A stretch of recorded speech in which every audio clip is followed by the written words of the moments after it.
우리의 삶을 인생 광야라고도 표현을 하고요, 또 순례의 길이라고도 표현을 합니다. 어제 저희 온 가족이 철로 역정을 봤어요. 보신 분만 아멘. 누가 봤어요? 네, 할렐루야. 안 보신 분 회개하셔야 돼요.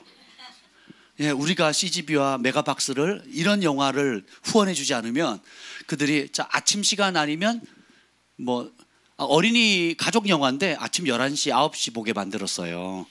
이러면 안 되잖아요. 서울에 몇 군데는 저녁에도 하더라고요. 예, 그래서 저희 경기도 지역은 이번 어제로 거의 다 끝난 것 같고요. 서울 지역은 이번 주 목요일까지 하는 것 같습니다. 그래서 여러분, 딴 데 돈 쓰지 마시고 꼭 가십시오. 너무너무 잘 만들었습니다.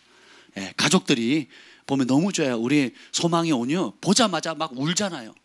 감동을 받아 막 우는 거예요. 무서워서 막 눈물을 흘리는 거예요. 막 이렇게 알고 봤더니 무서워서 그랬대요. 정말 실감나게 거의 3D에 가깝게 이렇게 만든 것 같더라고요. 내용도 참 깊이 있고 한 번에 다 이해하기 어려운 참 좋습니다. 그런데 그 가운데 여러 좋은 내용들이 있는데요. 몇 가지 제가 은혜 받은 얘기를 좀 나누고 싶습니다. 이게 뭐냐면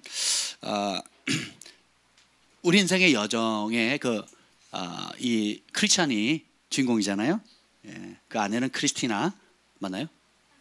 맞죠? 그래서 근데 전도자가 준 그 복음을 듣고는 떠납니다. 어디를 향해서요?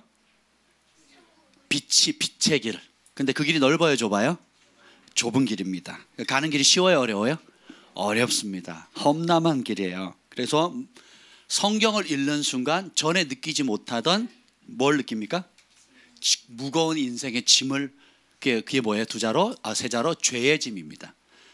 전에는 자기가 왜 고통스럽고 왜 힘겹고 왜 인생이 이렇게 공허한지를 몰랐다가 그죠? 그러다가 진리의 말씀을 딱 부딪히는 순간 아내 눈에는 보여요, 안 보여요?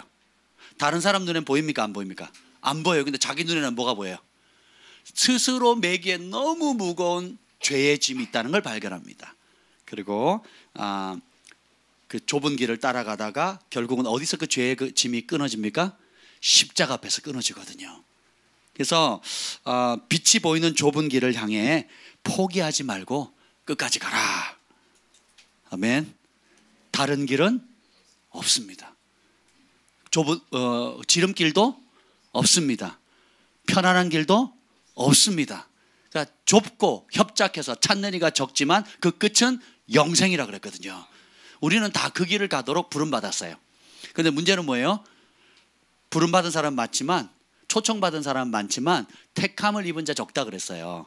왜냐하면 초청은 왕이 우리 자녀들을 다 초청을 했는데 반응하는 사람이 두 종류입니다. 그래서 거부하는 사람이 있고 따라오는 사람이 있어요. 근데 따라오는 사람 가운데도 중도 하차하는 사람이 있고 끝까지 그 좁은 십자가에서 나오는 그 빛을 따라서 좁은 길을 끝까지 달려가는 사람이 있습니다. 그래서 이 천려역정의 첫 번째 주는 교훈은 포기하지 말고 끝까지 가자. 이게 믿음의 여정입니다. 아멘. 두 번째는 누군가 이미 이 길을 걸어가고 있다라는 거예요. 앞서 걸어갔다는 거예요. 거기 보면 많은 캐릭터들이 있습니다. 순교한 사람도 있고요. 또 이름이 아주 재밌습니다. 고집장이, 완고, 또 교만, 별의별 이름들이 다 있죠. 그게 이제 그 세상에 사는 사람들의 특징, 겁쟁이, 또 변덕쟁이. 굉장히 와닿더라고요, 저는. 변덕쟁이. 우리의 성향을 너무 잘 보여주지 않습니까? 변덕스러운 우리 자신의 모습을 가장 잘 보여주지 않을까요? 그래서 조금만 어려우면 해놓고는 조금만 어려우면 어떻게 해요? 마음이 휘가닥 바뀌는 겁니다. 그래서 그 길을 가요, 못 가요? 그런 사람은 죽게 얻을 생각을 하지 말라 그랬습니다. 근데 감사한 것은 누군가 믿음의 선진들이 대가를 지불하고 앞서 가서 그 영광을 취했다는 거예요. 그리고 뒤따라 올 사람들의 길을 마련했다라는 겁니다. 아멘. 그래서 우리의 인생의 길은 막연하게 십자가를 따라가는 길, 말씀을 따라 진리를 따라가는 길은 그냥 이게 진짠가 가짠가, 과연 내가 인생을 걸어도 될까 말까 하는 막연한 길이 아니라는 거예요. 어떻게 해요? 확실한 길입니다. 히브리서 11장에 있는 많은 믿음의 선진들이 앞서가서 대가를 지불해서 하나님의 면류관, 생명의 면류관을 받았던 것처럼 우리도 그 믿음의 선진들을 따라서 가는 거예요. 아멘. 검증된 길입니다. 따라서 검증된 길이다. 그러니까 흔들릴 필요 있어요, 없어요? 아직도 이게 맞나 아닌가, 세상이 더 좋지 않은가 헤매는 분은 이 시간에 확고히 마음을 결정하시길 바랍니다. 아멘. 세 번째는 도움은 늘 가까이 있다는 거예요. 그러니까 크리스찬이 항상 믿음이 좋아서 잘 가는 게 아닙니다. 잘 싸우기도 하지만 대부분 어때요? 자빠집니다. 그러니까 좁은 길만 가라 그랬더니 지름길이 있다고 지름길 가다가 엉뚱한 데 가서 고생하죠. 그래서 누구 때문에 고생해요? 쉽게 가려고 하는 자기, 그리고 편안하게 가려고 하는 그런 편법. 그러니까 결국은 주님이 가라는 그 진리의 길, 좁은 길 갔으면 그 고생 해요, 안 해요? 안 하는데 우리는 꼭 그러죠. 하지 말라 그러면 하고 싶고, 먹지 말라 그러면 먹고 싶고, 가지 말라 그러면 가고 싶고, 그죠? 요거 하지 마 그러면 그것만 우리 소망이가 합니다. 요만 하지 마 그러면 우리 소망이가 아주 지혜롭게 그것만 어떻게든지 해요. 이게 우리 소망이마의 특징이 아니고 뭐예요? 우리 모든 사람들이 갖고 있는 죄의 본성이라는 거예요. 만지지 마 그러면 언젠간 한번 만지죠. 그죠? 근데 우리 영화를 보다가 제일 은혜를 받은 사람이 소망이었어요. 왜냐? 마지막에 그 죽음의 물이 있잖아요. 거기를 통과하는데 거기에 달려들어간 사람이 누구예요? 소망입니다. 근데 그걸 그래픽을 너무 잘 만들었어요. 그리고 꼭 보십시오. 안 보실 분만 아멘. 아멘 안 하셨어요? 다 보셔야 돼요. 꼭 보세요. 저는 이제 무조건 이제 나중에 CD로 나오면 살려고 합니다. DVD로.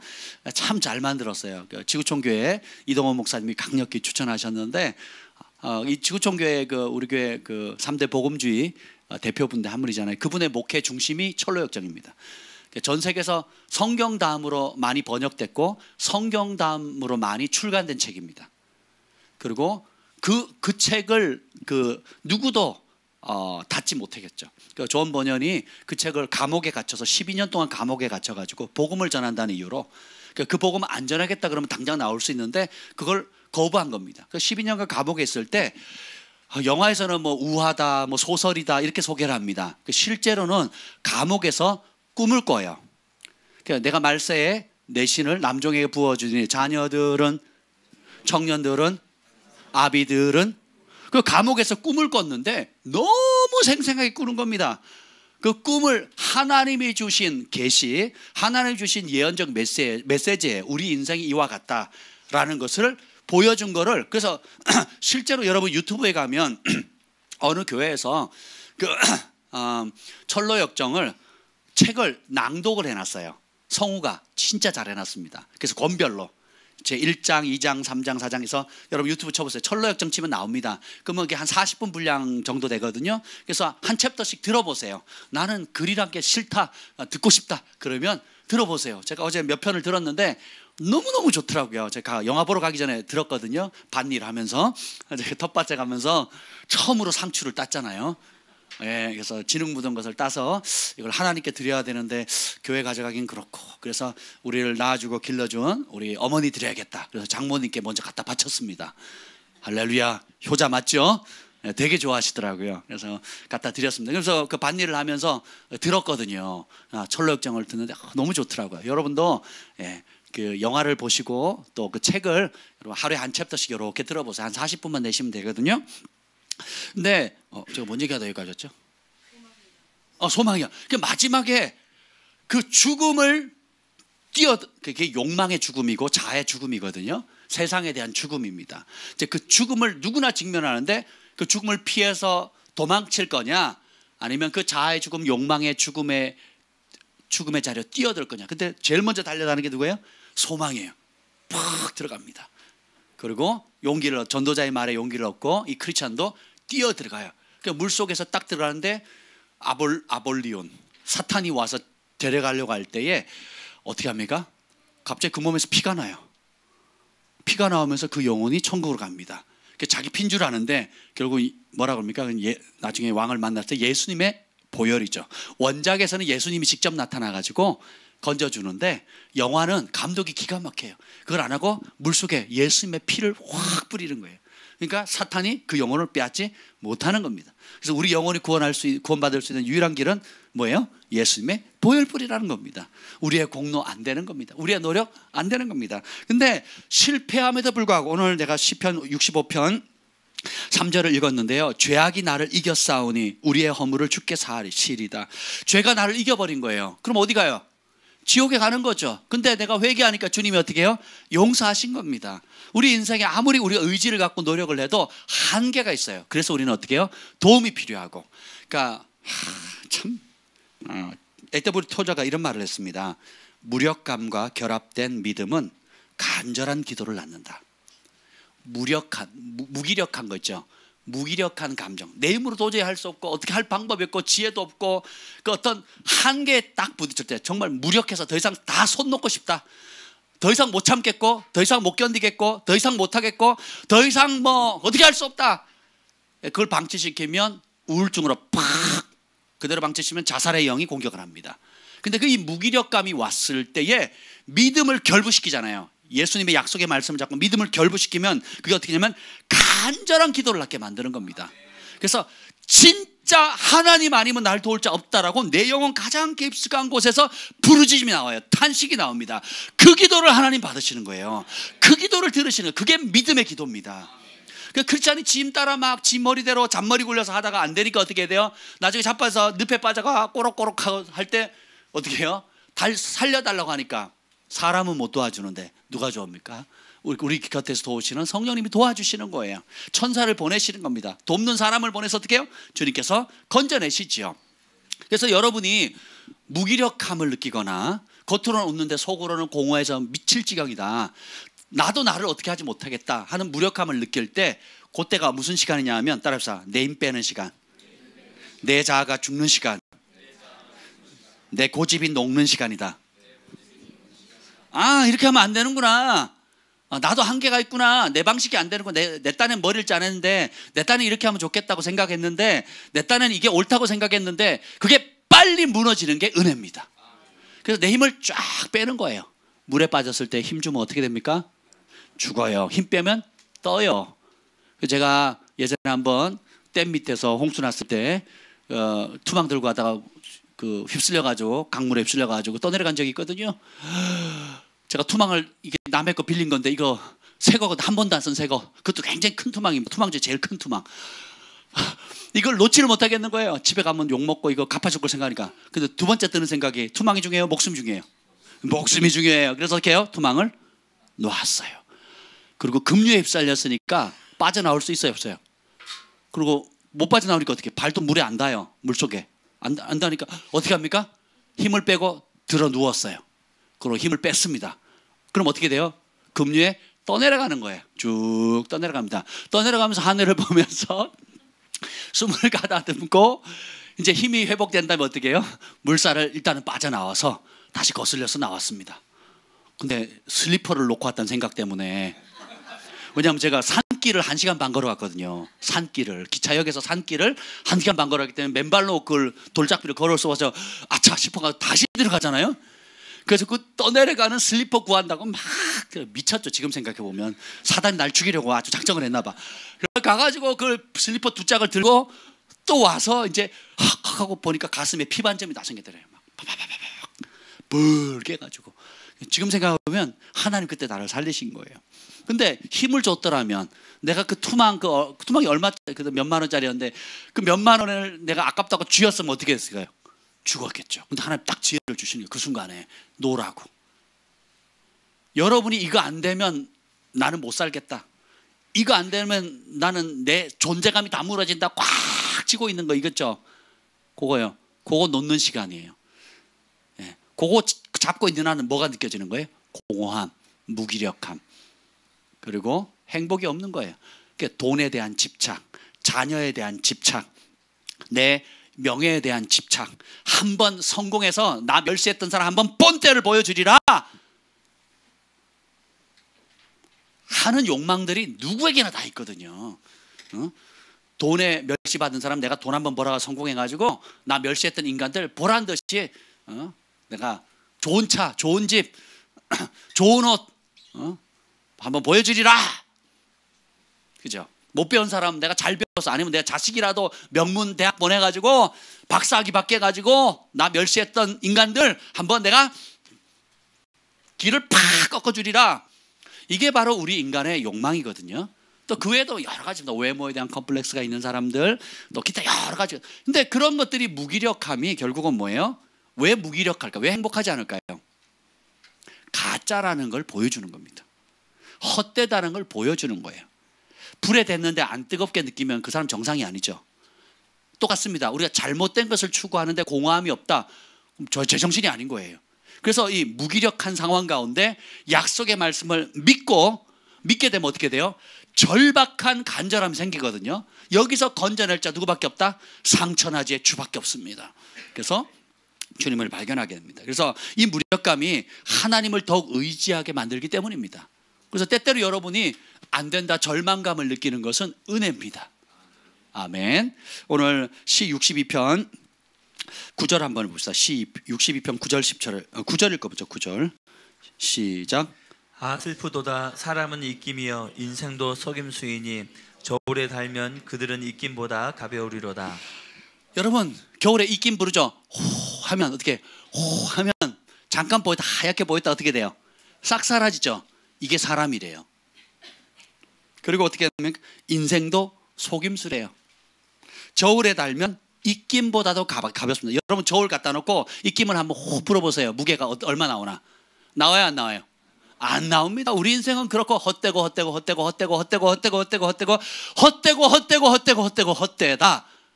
예수님이 없으면, 원래 우리를 지으신 창조주 하나님의 목적 따라 살지 않으면 헛되다라는 거예요. 그래서 생명의 길, 은혜의 길로 출발할 수 있는 그 출발점이 바로 뭐냐? 인생 아무것도 아니구나, 세상에서 누리는 부귀 영화 아무것도 아니구나 라는 걸 깨닫는 것. 인생이 후 불면 입김과 같은 존재구나. 그걸 깨달으면 원래 나를 만드신 그분께 달려가게 됩니다. 나를 지으신 분, 나를 진짜 사랑하시는 분, 나를 위해서 크고 원대한 계획을 가지고 계신 분, 내가 한 번도 꿈꾸지 못했던 그 원래 하나님 창세 이전부터 예수님 안에서 계획했던 그 놀라운 비밀스러운 계획을 맞춤형으로 주신 그분 앞에 내 인생을 맡기면 인생은 완전히 달라지는 거예요. 그걸 10대 때 깨닫는 사람이 있고 20대 때 깨닫는 사람이 있고 50대 때 깨닫는 사람이 있고 죽기 직전에 깨닫는 사람이 있고 죽기까지 깨닫지 못하거나 거부하는 사람이 있다는 거예요. 언제든 주님이 기다리십니다. 좋은 말 할 때 얼른 깨닫는 게 좋겠죠. 아멘. 저도 그 은혜가 임하기를 축복합니다. 그래서 그 62편 10절 읽어봅시다. 10절 다음 절 시작.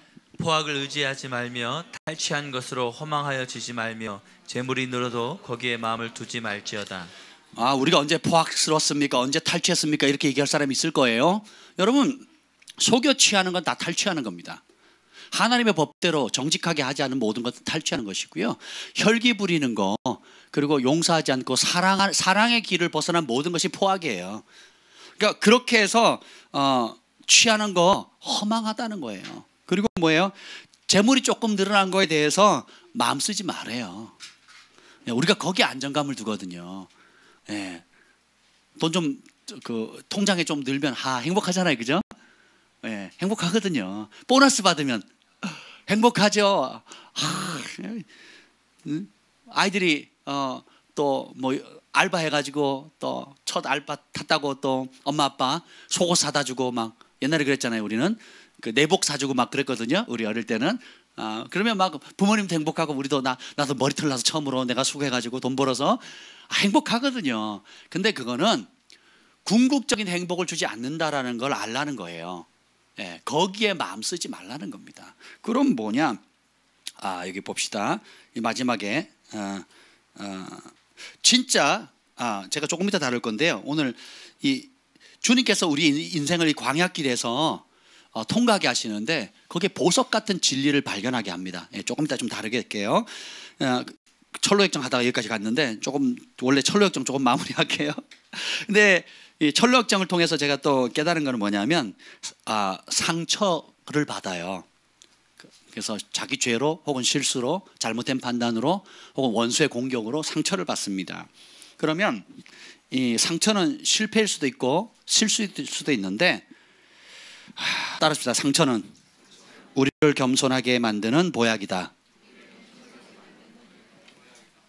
여러분이 살다가 믿음의 여정을 이렇게 출발했잖아요. 가다가 실패할 수도 있고 성공할 수도 있는데 또 사람으로 인한 상처, 말로 인한 상처, 또 내 죄로 인한 상처 혹은 내가 잘못 판단함으로 실수로 인한 그런 상처들이 있습니다. 이제 그러면 아프죠. 그리고 흉터도 남습니다. 근데 사실 그것이 우리를 겸손하게 만들어요. 내가 잘못됐구나. 내가 욕심 부렸구나. 내가 교만하구나. 크리스찬이 마지막에 유혹하는 것 중에 하나가 뭐냐면 크리스찬을 그 사탄이 교만을 부추기는 자로 변장해 가지고 옵니다. 그래서 절망의 늪에서 빠져나왔다면서요. 그 어려운 시련을 이겼다면서요. 막 사탄과 싸워서 이겼다면 그랬더니 막 옆에서 막 칭찬합니다. 그래서 그 칭찬에 마음이 부풀려 가지고 어디로 갑니까? 좁은 길 가지 않고 어디로 가요? 그 칭찬 아첨해주는 아첨하고 칭찬하고 자기 마음을 막 교만하게 붕붕붕 띄우는 사람의 길로 이렇게 갑니다. 그래서 어떻게 돼요? 죽을 위험에 빠지죠. 그래서 그때 또 상처를 받습니다. 근데 그 상처를 통해서 결국은 어떻게 원수는 죽이려고 했지만 또 자기 죄로 자기 잘못으로 자기 교만함으로 넘어졌지만 그로 인해 상처를 받았지만 주님 그 상처를 어떻게 사용하십니까? 진짜 겸손해지는 보약으로 만들어 쓰시는 거예요. 아멘. 때때로 여러분이 잘못된 결정을 하거나 또 하나님의 말씀에 불순종했다 할지라도 거기에 절망하지 마세요. 거기에 자신을 너무 자책해서 그 늪 속에서 머물지 마십시오. 주님은 그 상처마저도 우리를 정말 겸손하게 하는 보약으로 쓰신다는 걸 믿으시길 바랍니다. 그럼 그때 겸손하게 인정하면 돼요. 내가 잘못했네요. 내가 잘못 선택했네요. 내가 잘못 생각했네요. 주님, 그리고 주님의 말씀의 빛으로 돌아오면 되는 것입니다. 그래서 실패도 보약이에요. 실수도 보약이고요. 아멘. 그러면 우리의 마음이 하나님은 어떤 사람에게 은혜 주십니까? 겸손한 자에게 은혜 주시거든요. 내 것을 고집하고 내 생각을 내려놓지 않고 내가 옳다는 걸 끝까지 주장하고 내 방법을 고집하는 사람에게는 은혜가 안 부어집니다. 언제까지? 그것이 무너질 때까지. 눈 녹듯이 녹아져서 갈망함의 그릇으로 비워질 때 주님께서 거기에 은혜를 쏟아부어 주시는 것입니다. 근데 이 참 철로역정에서 핵심적인 내용 중에 하나가 허영마을이 있거든요. 이 허영마을은 세상이 줄 수 있는 모든 걸 다 줄 수 있습니다. 공짜로. 다 줍니다. 다. 그러니까 세상 부귀영화 즐길 수 있는 모든 걸 다 줄 수 있는데 그걸 사라 그랬더니 그때 이제 그 신실이라고 하는 친구와 이 크리스찬이 둘이 같이 들어가는데 우리가 원하는 게 없어요. 안 파네요. 라고 얘기를 합니다. 그랬더니 그게 완전 놀이기구처럼 뭐라 그래요? 삼성에서 만든 놀이동산처럼 모든 게 돌아가는데 여기는 우리가 원하는 게 없어요 라고 말하는 순간 그 놀이기구들과 모든 게 다 스탑, 사람들도 다 스탑 해서 그 두 사람에게 이목이 탁 집중되는 거예요. 그래서 없다고요? 그래서 뭘 필요하냐 그랬더니 진리, 생명, 평강, 기쁨, 참된 만족, 영생 없습니다 그랬어요. 이런 것이 없다 그랬더니 재판에 갈려가서 우리가 파는 것을 사지 않는다고 해서 재판에 갑니다. 재밌죠? 누리지 않는 세상이 주는 것을 받지 않는다고 해서 재판에 걸려서 결국은 신실이라는 형제가 화형을 당하고 순교를 당합니다. 우리는 반드시 세상이 주는 부귀 영화가 그림자이고 헛된 것이라는 것을 영혼 깊숙이 새겨야 돼요. 그러지 않으면 다 넘어갑니다. 거기에. 그러니까 대만은 뭘 사랑해서 떠났다고요? 그러니까 세상이 주는 부귀 영화, 세상은 보이고 현실적으로 누리고 육체에 내가 원하는 것을 강화시켜 주지만 천국은 보여요 안 보여요? 하나님 보여요 안 보여요? 생명의 멸류관 보입니까? 안 보입니까? 주님이 주시는 상급 보여요? 안 보여요? 안 보이니까 뭐부터 하자? 일단 보이는 것부터 누리자, 즐기자. 노세 젊어서 노세 마음껏 놀아. 지금 안 놀면 언제 놀아?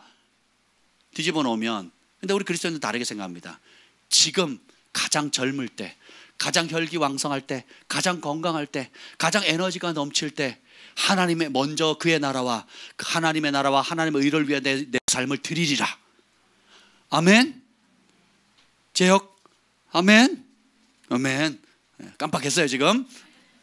가장 아름다울 때 우리 제역이 보면 얼마나 아름답습니까 지금. 그죠? 40년 뒤면 눈가에 주름 생기고 똥배 나오고 달리고 싶어도 지금처럼 못 달리거든요. 제역이 축구를 잘합니다. 엄청 빨라요. 그 공보다 더 빨리 뜁니다. 물론 공은 멈춰 있지만 진짜 빨라요. 이렇게 빨리 뛸 수 있을 때 비행기를 몇 번을 타도, 해외를 향해서 비행기를 몇 번을 타도, 또 아침을 굶기면서 사역을 시켜도 막 배는 좀 고프지만 그래도 마음껏 짐도 나르고 또 막 이렇게 할 수 있을 때 가장 인생의 꽃다울 때에 주님께 드리는 거예요. 예. 세상도 쓸모없다 그러고 나도 쓸모없을 그때에 주님 나를 받아주십시오. 예, 받아는 주시죠. 근데 주님과 함께 멋진 인생을 원래 나를 위해서 계획했던 그 계획대로 살 수 있는 기회는 이미 지나가 버렸거든요. 그래서 지금 잡읍시다. 지금이 그때예요. 지금이 은혜 받을 때고, 지금이 쓰임 받을 때고, 지금이 기도할 때고, 지금이 복음을 전할 때요. 지금이 땅끝까지 나가서 주님을 전파할 때입니다. 지금이 하나님과 동행할 때예요. 에녹처럼. 지금이 치유할 때고요. 지금이 소망을 누릴 때입니다. 지금이 주님의 임재를 강력하게 누리고 베풀을 때인 것입니다. 근데 이런 모든 것들이 있는데 여러분 꼭 보세요. 이거 뭐 수백 가지 깨달음 중에 극히 일부에 지나지 않습니다. 근데 오늘 여기 보면 다윗이 유다 광야에 있을 때에 보석 같은 진리를 발견합니다. 이거는 따라합시다. 광야에서만 깨달을 수 있다. 그 광야에서 깨달은 게 뭐냐? 사람은 입김이고 인생은 속임수고 저울에 달면 그 무게 측정 자체도 안 된다라는 거예요. 그걸 어디서 깨달았다고요? 원래 다윗은 왕으로 기름 부름 받죠. 그리고 사울왕 앞에 가서 수직 승진을 합니다. 낙하산이 되는 거죠. 그리고 심지어 이스라엘 초대 왕의 첫 번째 사위가 됩니다. 그렇죠? 그리고 전쟁에 나가기만 승리해요. 그래서 승리하고 돌아왔더니 여인들이 외칩니다. 사울은 천천히요, 다윗은 만만이다. 그러니까 사울왕이 시기가 납니다. 그때부터 죽이려고 하죠. 그죠? 근데 결국은 어떻게 해요? 이제는 다윗이 사울의 형이 귀신 들려가지고 다윗을 죽이려고 하니까 도망갑니다. 그게 어디예요? 광야입니다. 승승장구하는 것 같았는데 왕의 사위가 됐으면 이제는 그 다음에 왕권밖에 남지 않았잖아요.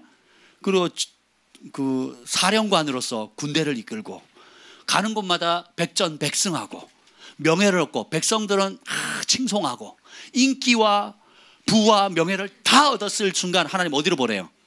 광야로 보내거든요. 왜요? 인기와 부와 명예가 있는 자리에서는 죽었다 깨어나도 발견하지 못하는 보석 같은 진리가 어디에 있어요? 광야에 있거든요. 여러분 인생의 삶 가운데 시련, 어려움, 또 내적인, 외적인, 육체적인, 관계적인 어려움들을 허락하시는 이유가 그곳에서 발견하는 진리가 있다는 겁니다. 그게 뭐냐면 주님의 가치를 발견하게 되는 겁니다. 63편 1절 한번 읽어봅시다. 63편 1절 읽겠습니다. 시작. 하나님이여 주는 나의 하나님이시라. 내가 간절히 주를 찾되 물이 없어 마르고 황폐한 땅에서 내 영혼이 주를 갈망하며 내 육체가 주를 앙모하나이다. 아멘. 주님이 이제는 아브라함의 하나님, 이삭의 하나님, 야곱의 하나님이 누구의 하나님이 돼요? 나의 하나님이 되는 거예요. 아브라함에게 역사하셨던 하나님 찬양합니다. 모세에게 역사하셨던 하나님 찬양합니다. 엘리야와 많은 하나님의 종들 가운데 역사하신 주님을 찬양합니다.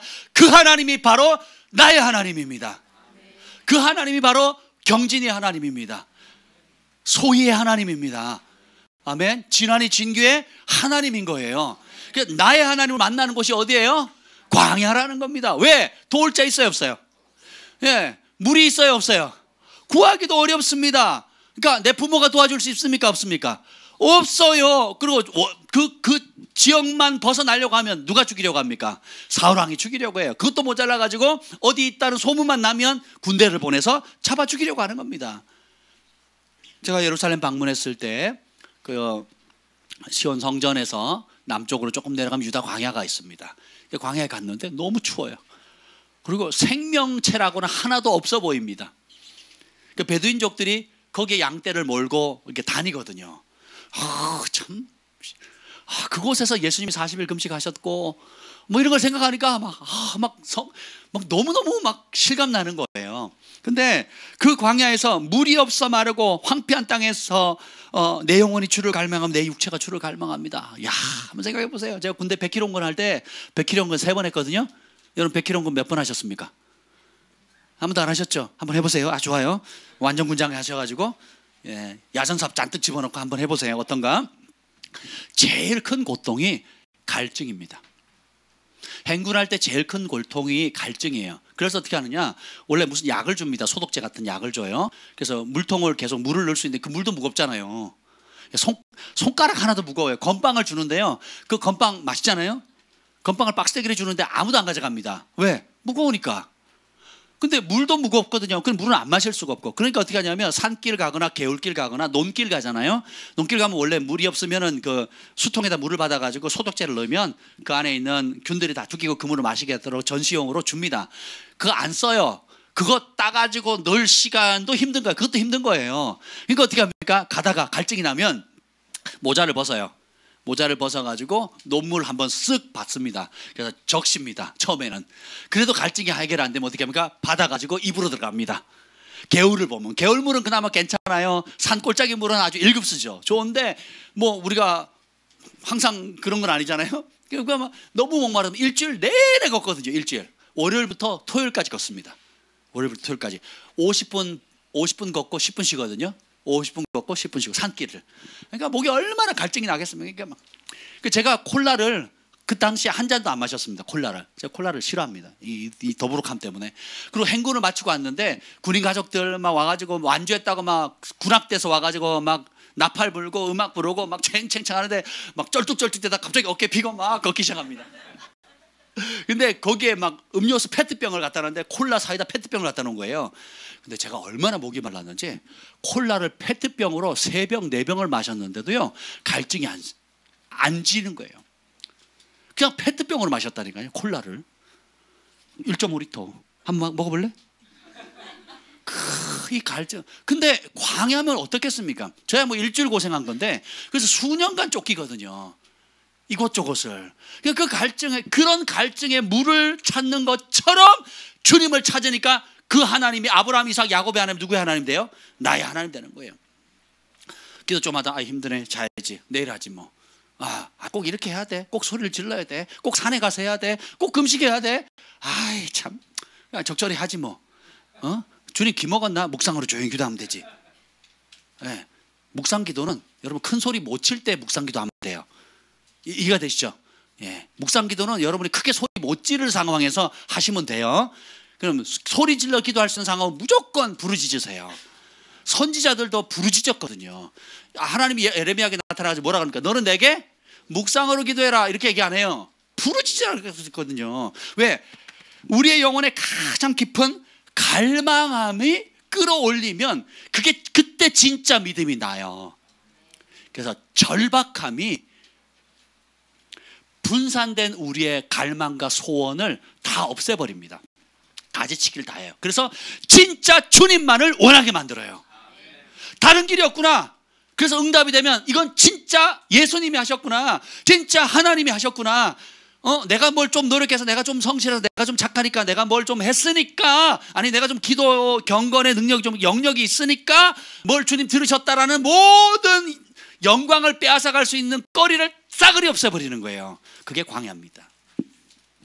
우리가 겪는 시련, 어려움, 재정의 궁핍함들, 관계 어려움들 모든 걸 통해서 그 바닥을 탁 내려갔을 때 거기서 나의 하나님을 만나게 됩니다. 그래서 주님이 다윗이 주는 나의 산성이시오 피난처시오 환난 나의 돌 그리고 주님은 나의 도움이십니다. 막 이렇게 고백을 하잖아요. 그래서 전에는 만군의 여호와 하나님 그랬단 말이에요. 근데 이제는 주님의 표현이 어떻게 돼요? 내 곁에서 도우시는 분, 산성, 피난처, 나의 지혜, 나를 치유하시는 분, 내 죄를 용서하시는 분, 하나님에 대해서 굉장히 구체적입니다. 다윗이 이런 시편을 안 썼더라면 우리가 하나님이 그렇게 용서하기를 즐거워하는지 알았겠어요? 몰랐겠어요? 주는 사유하기를 즐거워하시는 분이시니 이렇게 표현합니다. 우리는 하나님의 심판은 칼같이 하는 분으로 받아들이는데, 불신자도 공의로운 분이라고 받아들이는데, 용서하기를 너무너무 기쁨으로 하신다는 걸 다윗이 아니었더라면 누가 알았겠습니까? 왜요? 다윗이 죄를 몇 가지나 지었을까요? 헤아릴 수 없이 많이 지었습니다. 대놓고 지은 죄도 있고요, 숨겨진 죄악이 있는데 65장 3절에 보면 죄악이 나를 이겼사오니, 내가 죄를 이긴 게 아니라 죄가 나를 이겨버린 거예요. 그러니까 어떻게 해요? 완패를 당합니다. 완패를 당해요. 그리고 그 패배한 자리에서 주님의 긍휼을 구하는 거예요. 그랬더니 주님이 어떻게 합니까? 용서하시잖아요. 그 완패당한 자리에서 주님 내 안에 정직한 영을 주시옵소서. 주의 영을 거두어 가지 마옵소서.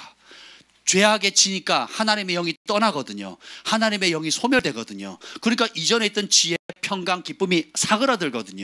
불순종하고 거역하고 죄의 길을 가니까 이전에 누리던 구원의 즐거움과 찬송과 영혼 구원의 즐거움이 사라지니까 어떻게 해요? 주님 용서해 주세요. 내가 잘못했습니다. 내 죄가 큽니다. 정직한 영을 새롭게 해주십시오. 핑계대지 않게 해주십시오. 남 탓하지 않게 해주세요. 내가 정직하게 내 죄를 구합니다. 그랬더니 주님이 어떻게 해요?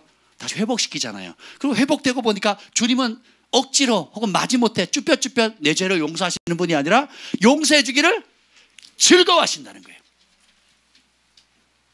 주님이 용서해 주기를 즐거워한다 그러면 주님 앞에 빨리 달려가겠어요? 아니면 쭈뼛쭈뼛 가겠어요? 오기만 하면 용서해 주겠대요. 정직하게 인정하기만 하면 용서해 주겠대요. 그럼 어떻게 해요? 기쁨으로 달려가는 거죠. 근데 주님이 나 같은 사람 용서 안 할 거야. 누구 죄는 쉽게 용서해도 나는 또 안 될 거야. 주님 무서운 분이셔. 안 되지. 내 저주 받을 거야 라고 생각하면 달려가요? 못 달려가요? 못 달려가는 거예요.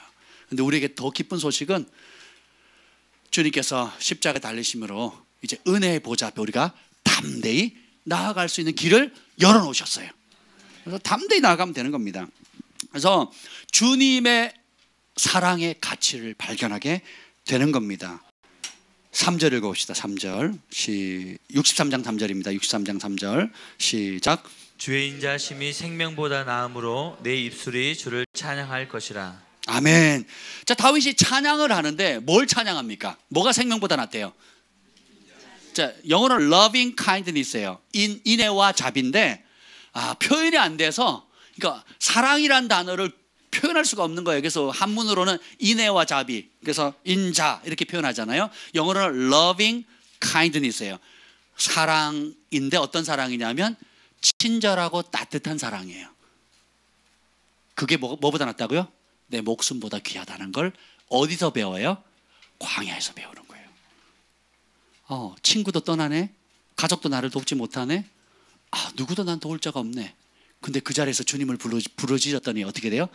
주님의 사랑과 자비가 내 목숨보다 소중하다는 걸 알게 됩니다. 그래서 광야에서 발견한 첫 번째 보석은 주님의 가치예요. 나의 하나님됨의 가치입니다. 그리고 그 주님의 이름 안에 담겨져 있는 하나님의 여러 다양한 아름다운 속성들을 일일이 맛보는 거예요. 실제로 저는 막연한 머릿속의 하나님이고 우리 조상의 하나님이었는데, 그 조상들의 하나님 진짜 살아계시네, 그 하나님이 내 하나님이시네. 그리고 아주 구체적으로 설명을 해요. 나의 산성이시고 피난처시고 지혜시고 환난 날에 도우실 분이시고, 그러면서 막 온갖 아름다운 표현들을 다 씁니다. 용서하기를 즐거워하시고 나의 방패 되시고. 아멘. 광야에 있습니까? 그 보석을 발견하시기를 축복합니다. 두 번째, 그 첫 번째 놓치지 말아야 될 게 뭐냐면, 주님을 사랑하는 자에게는 우리가 주님을 사랑하는 것의 가치와 주님의 사랑을 받는 것의 가치를 아셔야 됩니다. 세상을, 우리는 누군가를 사랑하도록 창조되었어요. 내 욕심을 사랑하든 세상을 사랑하든 야망을 사랑하든 내 지혜를 사랑하든 사람을 사랑하든 뭐든 하여튼 사랑하게 돼 있거든요. 근데 이 광야를 통해서 예루살렘에 있던 그 흔한 물조차 여기선 소중한 거구나. 광야에서 물이 소중해요? 다이아몬드가 소중해요? 그걸 깨닫는 거예요. 베들레헴에 살 때는 넓은 집, 좋은 차, 좋은 교육이 중요한 줄 알았는데 광야에 딱 가보니까 뭐가 중요해요? 물이 중요하고 그리고 주님의 인자가 생명보다 더 귀하다는 것을 맛보게 돼요. 이따가 다루겠지만 그 부르짖음 가운데 다윗이 하나님의 보좌를 보거든요. 그리고 1000년 뒤에 올 메시아를 봅니다. 그리고 생명책을 봐요. 그리고 기념의 책도 봅니다. 그리고 하나님에 대한 온갖 창세 이전부터 자기가 하나님 계획됐던 온갖 계획들을 어디서 봐요? 광야에서 봐요. 천사를 보거든요. 어디서요? 광야에서 보거든요. 가장 버림받았을 때. 그래서 이렇게 우리 주님이 소중한 분이구나. 그분이 나를 사랑하는구나. 나 같은 사람에게 그 좋으신 하나님을 사랑할 수 있는 자격을 주셨구나. 그리고 그분이 나를 목숨 바쳐 사랑하시는구나. 사랑받고 사랑할 수 있는 이 놀라운 특권을 받은 거예요. 그리고 이것이 인생의 전부이구나. 이걸 깨달으셔요. 이게 출발점이에요. 그러지 않으면 자꾸 국물 달라고 그래요. 승진하게 해달라고 그러고 명예 달라고 그러고 시집 장가가게 해달라고 돈 달라고 그러고 이 문제 해결해달라고 저 문제 해결해달라고 필요할 때만 찾는 돈 떨어질 때만 연락하는 친구 있죠? 없어요? 저는 돈 떨어지면 저한테 연락하는 친구가 있어요. 몇 년을 한 20년을 나보다 부자면서 나보다 가진 것도 많아요. 돈만 떨어지면 저한테 전화해요. 그러니까 제가 처음에는 극렬한 마음으로 도왔는데 제가 있어 보이나 봐요. 아멘. 제가 좀 있어 보이나 봐요. 근데 돈 떨어지면 연락해 달래요. 그래서 처음에는 극렬한 마음으로 심었는데 한 번도 안 갚더라고요. 이게 없어서 안 갚는 게 아니에요. 자기 수준에는 그 돈이 돈이 아닌 거예요. 자기 수준에는 그 돈이 돈이 아닌 거예요. 별거 아닌 거예요. 그러면서 하면 내가 성공하면 주겠대요. 큰 걸로. 야, 제가 왜 얘기를 했는지 모르겠는데 예? 왜 했죠? 주님을 그 어떤 누구도 도와줄 수 없는 그 상황 속에서 주님밖에 없구나. 주님이 나의 공급자시구나. 주님이 나를 돕는 분이시구나. 주님이 내 편이시구나. 그러면서 주님 상천하지의 주와 같은 신이 없고 주와 비길 자 없구나. 주님의 가치를 발견해요. 그리고 그 주님을 사랑하게 됩니다. 그랬더니 또 주님이 어떻게 나를 가까이 하는 자 내가 가까이 하겠다 그랬거든요. 그러니까 어떻게 해요? 주님을 가까이 하니까 주님의 가까이 하심을 경험하게 돼요. 그게 은총이에요. 여러분 친구들이 많은데 학교 가면 친구들 많이 만나잖아요. 특별히 가까이 하는 친구들 있죠. 그러면 서로에게 유익이 됩니다. 그죠? 그래서 멀리 있는 친구는 잘 안 도와줍니다. 근데 가까이 있는 친구들은 얘기도 들어주고 실질적인 도움을 주는 것처럼 하나님을 가까이 하게 되면 가까이 하는 자만 누릴 수 있는 은혜가 있는데 그것이 은총이에요. 주님은 다 사랑하십니다. 아멘. 근데 그 사랑을 줬을 때 나오는 반응은 다 제각각이에요. 학교 가보세요. 직장 가보세요. 여러분 똑같이 선대할지라도 좋은 마음을 대할지라도 그걸 감사함으로 받는 사람이 있고 쓰레기 버리듯이 버리는 사람이 있어요. 그리고 그것을 귀하게 여기서 더 가까이 하는 사람이 있는 거는 그거는 뭐 방법이 없죠. 내가 어떻게 할 수 있는 방법이 아니잖아요. 하나님도 마찬가지입니다. 때를 따라 비를 주시고 오늘 여기 보면 진짜 65편 8절 9절 한번 읽어봅시다. 65편 8절 9절 한번 읽어볼게요. 시작. 땅 끝에 사는 자가 주의 징조를 두려워하나이다. 주께서 아침 되는 것과 저녁 되는 것을 즐거워하게 하시며 땅을 돌보사 물을 대어 심히 윤택하게 하시며 하나님의 강의 물이 가득하게 하시고 이같이 땅을 예비하신 후에 그들에게 곡식을 주시나이다. 아멘. 제가 지금 밭을 갈고 있잖아요. 제일 힘든 게 뭔지 아세요? 물 주는 거. 물만 주면 어디 뭐 손볼 게 없습니다. 그 다음에 벌레 끼는 거거든요. 진드기 끼는 건데 물 주는데 이게 4시간을 줘야 돼요. 짧게 하면 1시간, 제대로 주려면 서너 시간을 줘야 되는 거예요. 서너 시간까지는 아니에요. 뭐가를 왕복시간 한 3시간을 줘야 되네요. 그러니까 1시간에서 3시간에 물을 줘야 되는 거예요. 듬뿍 주려면. 근데 주님이 어떻게 해요? 때를 따라 하나님의 강에 물을 주실 뿐만 아니라 참 재미있는 표현이에요. 주께서 아침 되는 것과 저녁 되는 것을 즐거워하게 하셨대요. 그리고 바다의 물결 설렘과 또 때가 되면 곡식으로, 그리고 목초지는 양으로 덮으시고, 그러면서 모든 만물이 주님을 기뻐하며 즐거워하게 만드셨다라는 거죠. 이런 하나님의 아름다움을 맛보게 되는 거예요. 정말 내 생명 부재하는 게 은혜구나, 주님의 은총이구나. 내가 그냥 당연하다고 누리는 호흡, 당연하다고 마시는 물, 당연하게 쬐는 햇살이 당연한 게 아니구나. 하나님의 은총의 선물이구나. 우리 주님이 너무 좋은 거예요. 제가 그래서 아침에 물 주러 가끔 갈 때 가면 토마토를 좋아합니다. 제가 그래서 토마토를 사요. 전날에 씻어가지고 이제 놓습니다. 그럼 아침에 갈 때 통에다 담아가지고 갑니다. 그래서 토마토를 운전하면서 이렇게 한 입을 탁 씹는데 그 즙이 나오잖아요. 탁 씹는데 즙이 나오면서 그 단맛이 확 들어오는데, 그 단맛의 느낌은 그 아침에 빈속에 그걸 먹는데 너무 행복한 거예요. 이 소소한 토마토 하나에 내 영혼이 막, 온몸이 막 행복한 거예요. 그리고 뱉고 이제 한 입 씹고 토마토를 딱 보는데 그 안에 씨앗, 색깔, 토마토가 무슨 색?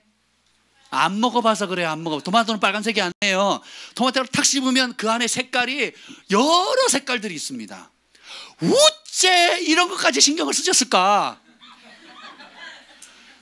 아니, 우리는 그냥 토마토는 빨간색 칠하거든요. 그렇죠? 안에 빛이 좀 하얗게 광채 이렇게만 하는데, 진짜 토마토를 꽉 씹었는데 그 안에 씨앗들과 그 노란색의 빨간색이 진짜 빨간색이 아니잖아요. 토마토는 빨간색이 아니에요, 여러분.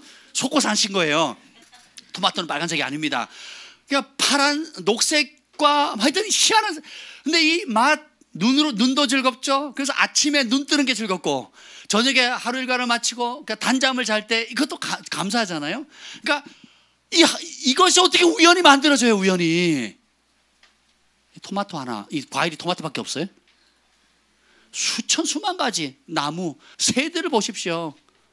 이야, 그래서 여러분 텃밭 꼭 가보세요. 하나님이 얼마나 신묘막측하신 분인가. 정말 창조주시라는 게 기가 막힙니다. 이 조그만 순 하나가 자라서요, 그 씨앗이 자라가지고 열매 맺는 과정, 꽃을 피고 열매 맺는 과정을 보면요, 감동입니다. 감동. 그 자연 만물 속에서 이 생명력은요, 그냥 만물이 주님의 영광으로 충만하다는 게 농사 지으면 느껴져요. 충만합니다. 그 생명력은 누구도 막을 수가 없어요. 심지어 잡초까지도. 아니, 그놈의 잡초는 뽑아도 나요. 그리고 내가 원하는 모종들은 안 자라, 원하는 속도로. 근데 잡초는 뿌리지도 않았는데 나거든이 속도가 10배, 20배 빨라요. 그러니까 갈 때마다 뽑아줘야 되는 거예요. 원수가 밤에 와서 가라지를 뿌렸느니라. 그러면서 하나님이 어떤 분인가를 배워가고 그분의 위대하심에 감탄하게 돼요. 그리고 그분이 햇살 주시는 거, 따뜻한 공기, 그리고 때를 따라 비를 내려주시는 은혜, 그리고 그냥 흙인데 거기다 물 뿌리면, 씨앗을 뿌리면 그렇게 잘 자라요. 이야, 생육하고 충만하고 번성하라 말씀하셨잖아요. 그 말씀은 지금도 움직이고 있어요. 그 말씀은 지금도 역사하고 있다고요. 그 좋으신 하나님을 어디서 깨달아요? 광야에서. 도시에서는 왜 못 깨닫느냐? 바빠. 생존에 너무 바빠요. 경쟁사회에 너무 바빠. 그리고 비교하느라고 너무 마음이 상했어. 그리고 자기 연민에, 자기 묵상에 너무 바빠. 그러니까 어떻게 해요? 내가 어떤 은혜를 받고 있고, 어떤 사랑을 받고 있고, 어떤 공급을 받고 있고, 어떤 은혜를 받고 있는지에 대한 묵상이 없어요. 하루에 단 한 번도 하늘을 안 쳐다봐요. 땅만 쳐다보고 하는 거야. 다람쥐 책각에서 그 장망성이 나오죠. 그 지금 철로역정에 보면 장망성, 장래의 망할 성이거든요. 그래서 그걸 멸망하는 도시라고 번역을 했더라고요. 그 멸망하는 도시의 특징이 뭐냐? 쳇바퀴 돌듯이 계속 기계처럼 도는 거예요. 아침에 출근 도장 찍고 가고, 저녁에 출근 도장 찍고, 계속. 그러니까 하늘을 볼 시간이 있어요, 없어요? 그 멸망하는 도시를 벗어난 생각을 할 여력이 없는 거예요. 도시가 그렇다는 거예요. 세상이 그렇다라는 거예요. 근데 그걸 떠나면, 광야로 보내면 거기 누가 보여요? 하나님 보이는 거예요. 우리는 보이는 것을 추구하지만 진짜는 보이지 않는 것들입니다. 보이는 세계를 누가 창조하셨어요? 보이지 않는 세계도. 그러니까 보이는 세계가 실제하는 것처럼 보이지 않는 세계도 똑같이 실제한다는 겁니다. 뭘로 봐요? 믿음의 눈으로 보는 겁니다. 크리스찬이 감옥에 갇혔는데 못 빠져나와요. 근데 믿음의 눈이 열리니까 열쇠가 바깥에 있는 게 아니라 이미 자기가 가지고 있었던 거예요. 황금 열쇠가 가슴에서 튀어나옵니다. 네. 도움이 멀리 있는 게 아니고 이미 주어져 있다는 것을 그때 깨닫는 거예요. 하나님이 멀리 계시는 게 아니고 가까이 계시다는 걸 깨닫습니다. 갇혔을 때, 빠져나올 길이 없을 때 그 자리에 하나님 계시다는 걸 배우는 거예요. 이게 믿음입니다. 두 번째 보면 광야에서 발견한 보석 두 번째는 주님을 바라는 자에게 주님의 권능과 능력을 경험하게 하신다는 거예요. 진짜 권능, 진짜 하늘의 능력을 맛보게 됩니다. 2절 읽어봅시다. 2절 시작. 내가 주의 권능과 영광을 보기 위하여 이와 같이 성소에서 주를 바라보았나이다. 아멘. 자, 지금 다윗은 어디에 있습니까? 근데 지금 어디에 있대요? 물리적인 장소는 어디에 있죠? 광야. 그리고 실제로는 기도 가운데 어디서 주님을 바라봤대요? 여러분의 광야에서 주님을 믿음의 눈으로 발견하게 되면 그 광야는 그 생명체도 없고 물도 없는 그 황폐한 땅이 뭘로 바뀌어요? 성소로 바뀝니다. 다윗이 광야에서 계시를 받아요. 그래서 어떻게 해요? 기도하다가 정말 모든 야망 욕심을 다 내려놓고 의지하는 세상의 것들 다 내려놓고 주님만 바라보니까 하나님이 어떻게 해요? 보좌를 보여주십니다. 실제로 천사들을 보여주시고요. 그리고 장차올 천사를 봅니다. 예수님을 봅니다. 그리고 예언의 말씀을 들어요. 생명책에 자기 이름이 적혀 있는 것도 보고, 그리고 Book of Remembrance라고 기념의 책에 자기가 어떻게 태어나고 어떻게 살다가 어떻게 하나님께 쓰임받고 어떤 영광을 누리게 될 건지를 봐요. 성경에 나와 있습니다. 이 지식이 너무 신묘막측해서, 그러니까 성소가 어떻게 해요? 지금 이 땅은 광야인데 장차 올 이 땅 그림자잖아요. 진짜 모습인 하나님의 나라, 영계 속에 있는 하나님 나라의 보좌를 보는 겁니다.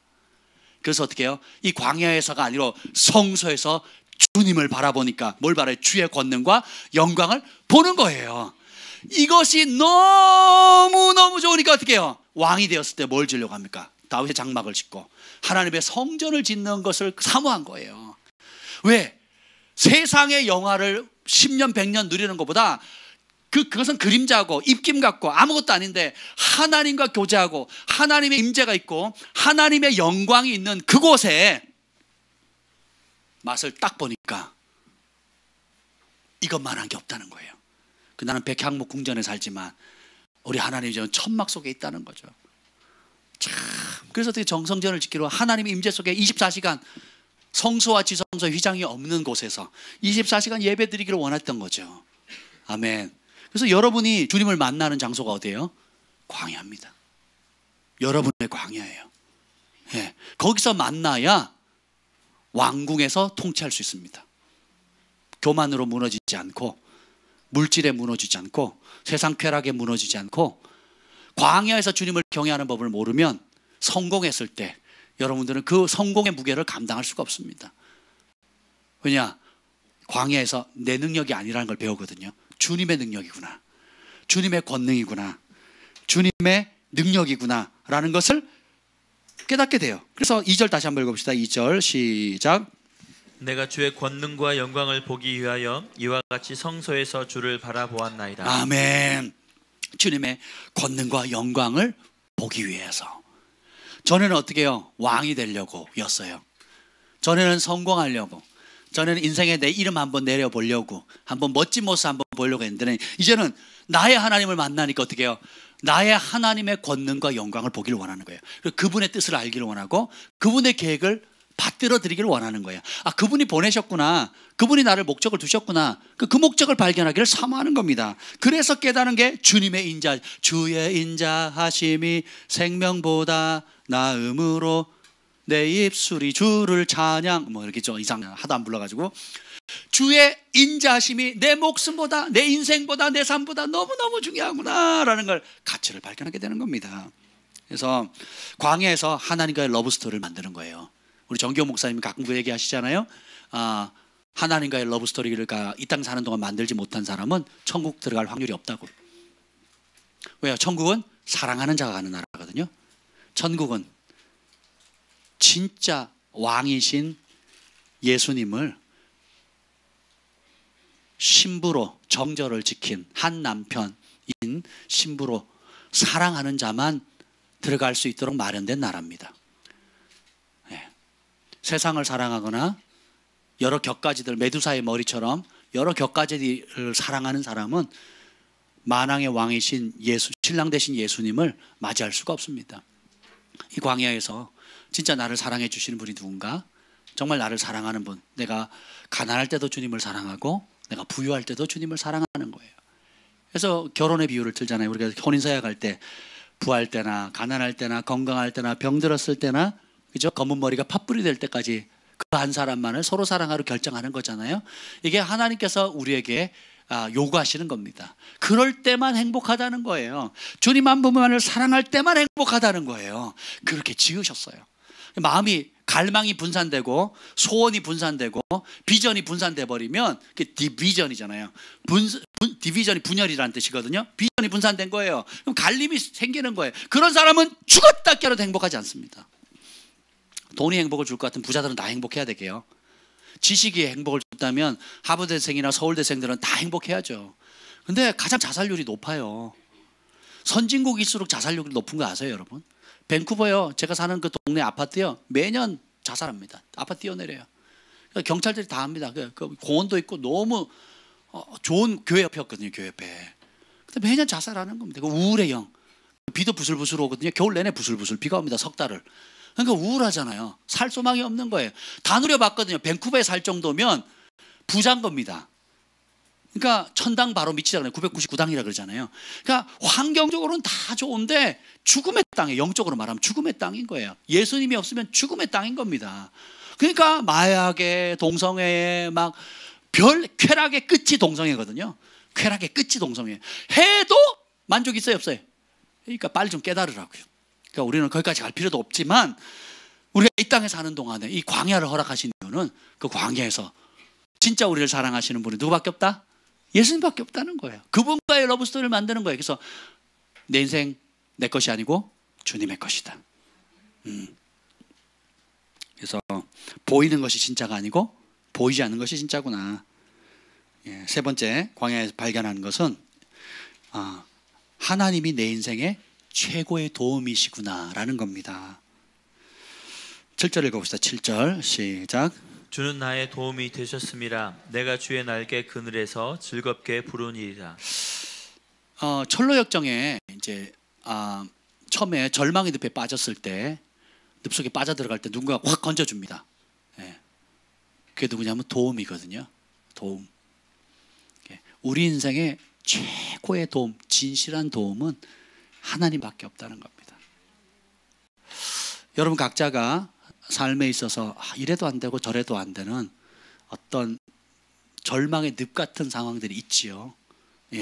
다윗도 이리 도망 다니고 저리 도망 다녀도 어떻게 도망 다니는 것도 한계가 있는 거예요. 그런 광야 속에서 결국 깨달은 진리 하나는 주님이 내 삶의 진정한 도움이시구나. 주님이 나를 돕는 자시구나. 신약에 예수님이 보내신 성령의 또 다른 이름이 뭡니까? 보혜사잖아요. 보혜사가 뭐예요? 곁에서 도우시는 분. 우리 하나님의 자녀는, 거듭난 하나님의 자녀는 성령께서 우리 안에 계시고 늘 도우세요. 24시간 졸지도 주무시지 아니하고 도우십니다. 근데 이 크리스찬이 도움을 언제 받느냐? 도움을 부르짖을 때 받습니다. 참 우리 하나님은 특이하세요. 그냥 도와달라고 하기 전에는 좀 이렇게 지켜보시는, 관망하시더라고요.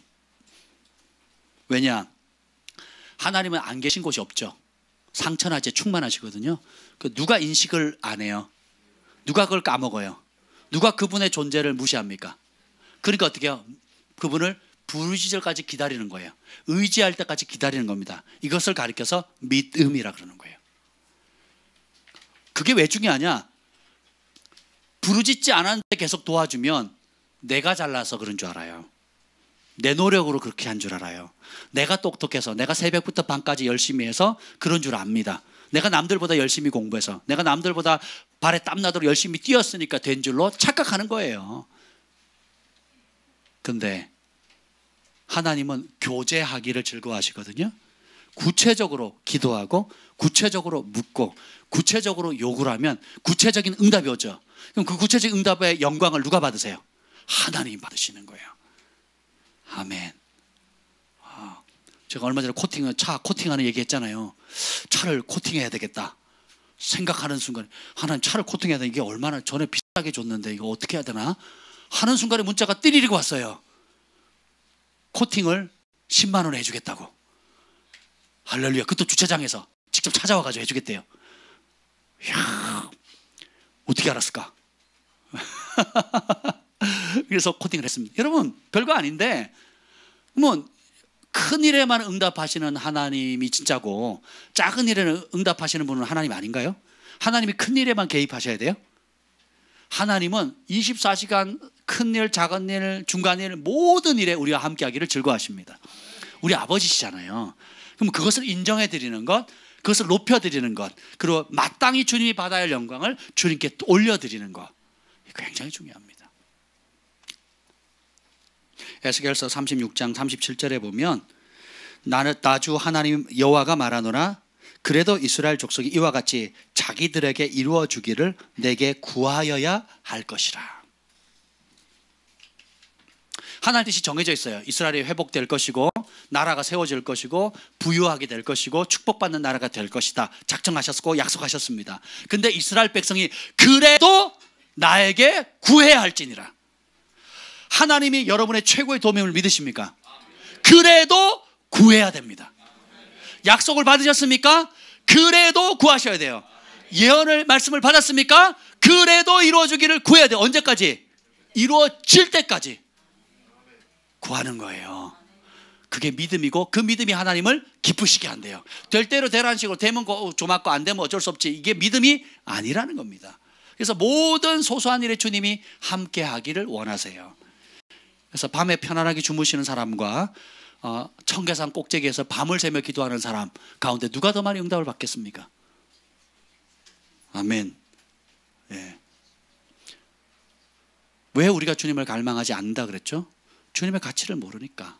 그리고 다른 무엇을 갈망하고 만족하기, 주님 외에 다른 것으로 만족하기 때문에 갈망의 깊이가 떨어지는 거예요.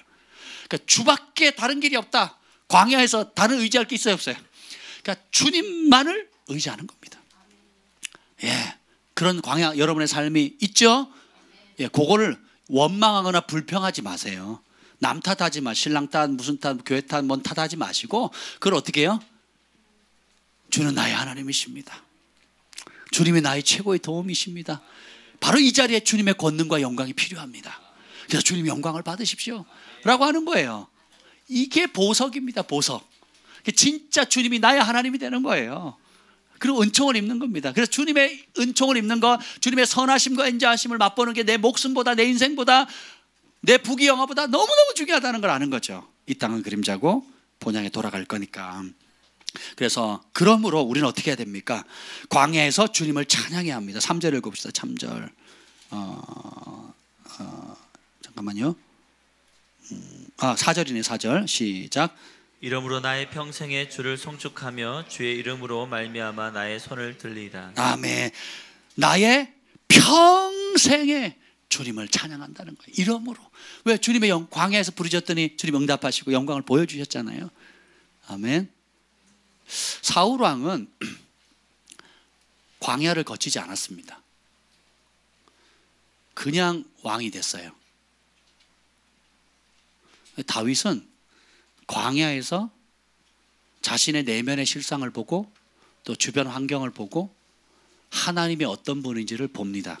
그리고 연단을 받아요. 광야에서 배운 것이 겸손입니다. 광야에서 배운 것이 하나님의 통치와 주권이에요. 광야에서 배운 것이 자신의 진짜 부르심 뭔지를 배웁니다. 여러분이 광야에 있을 때 주님을 찾고 주님이 어떤 분인지를 배우질 못하면 부르심의 자리에 못 갈 가능성도 높지만 혹 간다 할지라도 다윗 왕의 길이 아닌 사울 왕의 길을 갈 여지가 많아요. 그래서 주님께서 어떤 사람은 광야를 짧게, 어떤 사람은 길게 편차를 두는 이유가 뭘까요? 하나님 문제예요, 우리의 문제예요?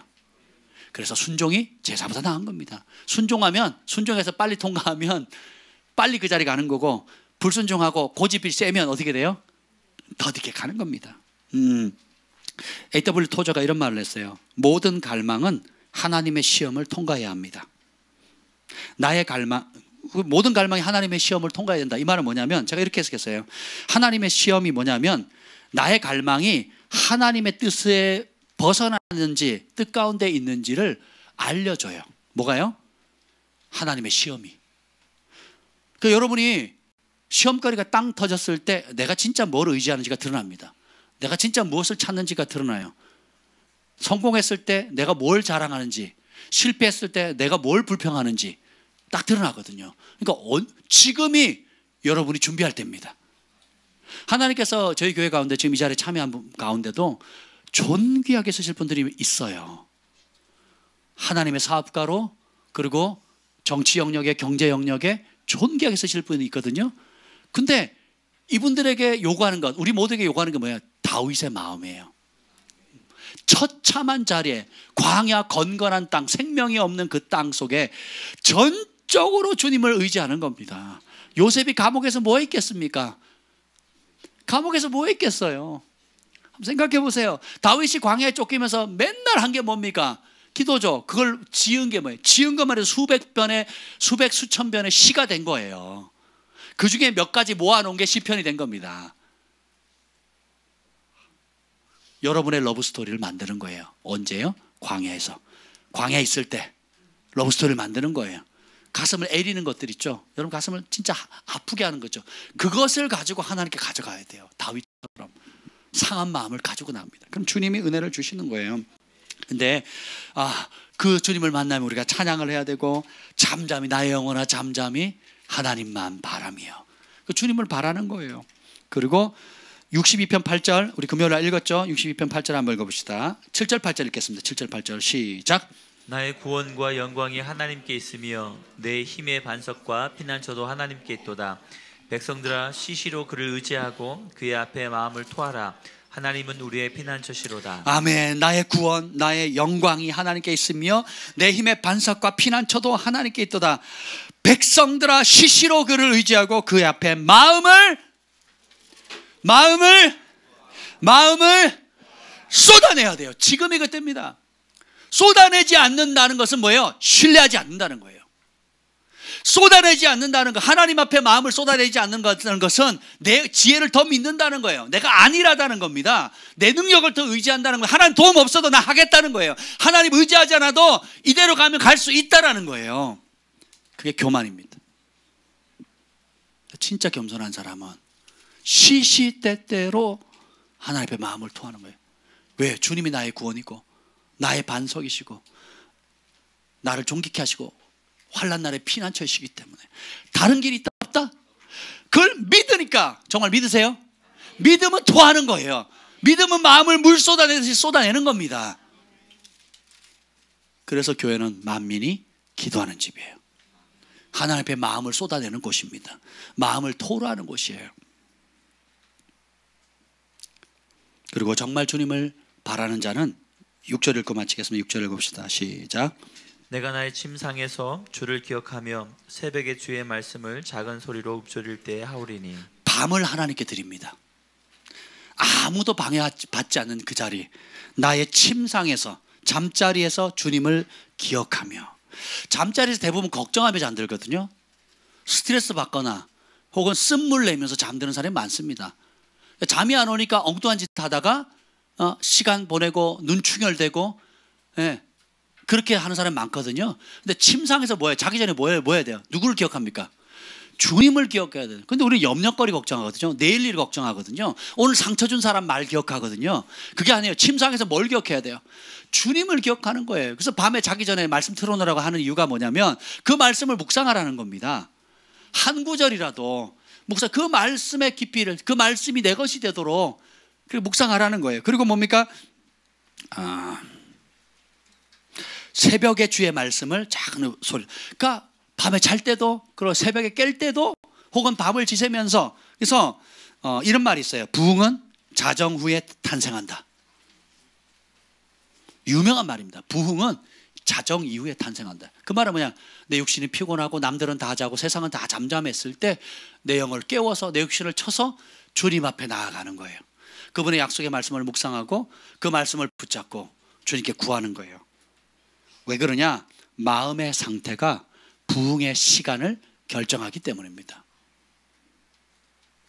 왜 밤 늦은 시간? 낮에는 기도하면 덜 받고 밤에 기도하면 하나님 세게 받는다, 이게 아니에요.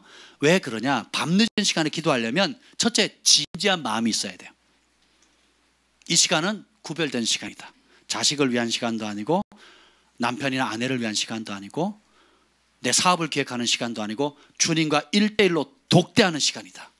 진지하거든요. 그렇죠? 진지합니다. 그리고 내 육신은 피곤하지만 또 내일 일상도 걱정되지만 그보다 중요한 것은 내 공급의 근원, 내 힘의 근원, 지혜의 근원이 그분께 있다고 진지하게 뜻을 정하는 거예요. 그리고 일상의 평범한 기도의 시간을 뛰어넘어서 특별한 기도를 드리겠다고 하는 마음의 단단한 결심입니다. 이게 믿음이에요. 이 믿음이 하나님을 기쁘시게 해요. 그래서 어떻게 부흥은 자정 이후에 생긴다는 말이, 터진다는 말이 여기서 나오는 겁니다. 그래서 남들처럼 똑같이 하고 남들처럼 그 일상처럼 하면 무슨 특별한 은총이 있겠습니까? 그러니까 여러분이 주님을 사랑하시죠? 사랑하는 만큼 하나님과의 러브스토리를 만드는 시간을 새벽형이 좋은 사람 새벽에 하시면 좋고, 나는 밤에 잠을 못 자는 사람이다. 예, 그러면 밤에 하시면 돼요.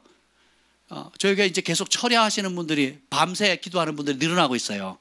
할렐루야. 교회 오면 기도 소리가 다르죠? 다르지 않습니까? 제가 기도 소리 놀래요. 화들짝 놀래요. 우리 아이들이 문 열어놓고 자꾸 나가는데 위층에서 내려오거든요. 지나가면서 보는데 뭐라고 하시면 어떡하나 막 그러는데 좋게 지나가십니다. 오늘 제가 아침 인사했거든요. 등산복 메고 가시길래 위층에서 하시는 분 계셔요. 제가 인사를 했습니다. 근데 기도 소리가 달라요, 여러분. 왜 그러냐? 곳곳에 이제 기도의 도전을 받는 분들이 하나님 앞에 특별한 기도 시간을 가져요. 자정 이후에 기도 시간을 갖습니다. 산에서 집에서 금식하며 작정하며 다니엘처럼 또 뜻을 정해놓고 기도하는 분들이 지금 늘어나고 있어요. 아멘. 그러면 은밀한 가운데 보시는 그 하나님이 갚으세요. 주님이 갚으실 때는 은밀하게 안 갚으세요. 드러내서 갚으세요. 만인에게. 우리는 은밀한 곳에 골방에서 기도했지만 주님은 그 응답을 만인에게 드러내서 누가 영광을 받으세요?